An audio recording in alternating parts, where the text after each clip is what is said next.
As the day unfolds, senior representatives of the Ahmadiyya Muslim community are summoned from around the world to the London Mosque for an electoral college that will select the new Khalifa.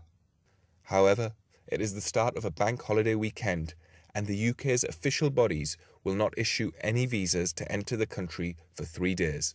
Imam Saab called me and he asked me your name in the member of the committee of the Khilafat, and please come to London as soon as possible. This is like someone put a mountain on my shoulder, and really I was afraid. I realized that we will have problems. We had to get the electoral college down here quickly, and it is possible that some people's visas may not be processed or what have you. So I rang Tony Coleman, who was the local member of parliament here. So he came into my office, sat next door, and from here he started making telephone calls to the Home Office. The late Khalifa was as a father to me. Can I say that my granddaughter suffered from childhood leukemia and came very close to death? And one of the things that helped her recover, her name is Evie, was actually the medicines which the late Khalifa mixed for her. The impact of what Tony Coleman did only came later, because when people started arriving here, a delegation that came from Japan said that when they found out about this incident, they went to the embassy to get visas, and the embassy said, "You must be joking. It's bank holiday, we are closed, you can't, earliest you can do is Tuesday when we'll reopen." And they said they were very disappointed. They went back, and they said that literally in a few hours later, they got a call from the embassy saying, "We've had instructions from London that a visa should be issued to you immediately." And throughout the world, messages went out from the Foreign Office that Ahmadis who wanted to come should be issued visas. For instance, in Germany, where we had large communities, I was told that there, the embassy stayed open all night. And in fact, they even got some of our Ahmadis to help them to issue visas to people who wanted to come. Sahibzada Mirza Masroor Ahmad must now depart Rabwa for London. He hopes to return in a week with the permission of whosoever is elected Khalifa.